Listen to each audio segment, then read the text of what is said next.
Well, we bought the airplane from the Hiller Museum. It was donated to them in the mid-90s.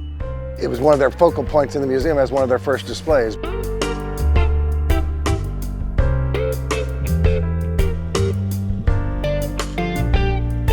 This airplane is a 1935 Fairchild 24 C8C. It has a Warner 145 radial engine on it of 145 horsepower. It's known as a Super Scarab version of the engine.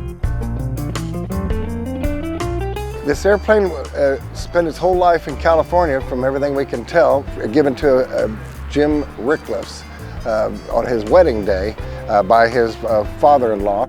When he received it at the wedding, he was very surprised, and Mr. Martin, when he gave it to him, had several options and stuff that he did specifically to make the airplane for Mr. Rickless.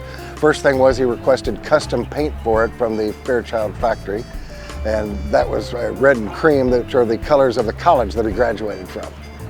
The second thing was the flaps were an option on the airplane this year, so he had those put on, and then it was an electrical system upgrade to the airplane, hence why the wind generator was added to the airplane too. And then it also had a emergency flare launching system for night landings.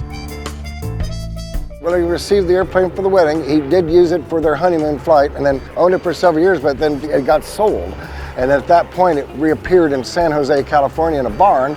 A friend of his that knew the story about him receiving this airplane as a wedding present did the research on the serial number of the airplane when he found it in the barn and said, "Holy cow, this is your old airplane." He said, "I'm going to buy it, but if you want it, I'll let you have it." And Jim said, "Oh golly, I have to have it back." And then he put it right back to the way he received it. As the museum grew, they were able to realize that they had other things, and this one came up for what they call Ascension, and we bid on it and were able to purchase it. After I started inspecting the airplane and we had to take it apart, we had to get the wings off it just to get it out the door of the museum. And after we got it out the door, we just could not believe the condition of it. And I was really worried about if we kept taking it apart, we'd damage something. Wasn't looking forward to taking the tail off it or the landing gear either.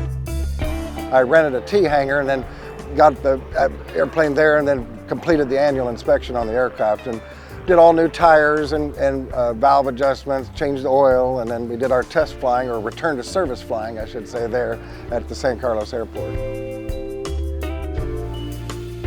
Mr. Rickless did a beautiful restoration on it right before he donated it.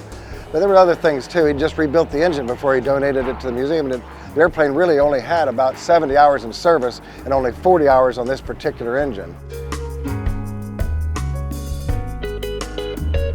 The museum itself was very helpful, and Willie Turner, the vice president of the museum, was very helpful. And of course the entire staff out there, I had to use them for volunteer help to just get it apart and get it out the door.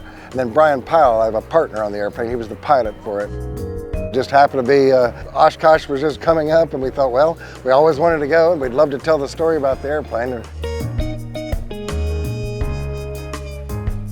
Some people say, well, why are they getting rid of it? Well, they got rid of it because their youth program is growing and they needed the floor space, and the money that we paid for the airplane is going into that program.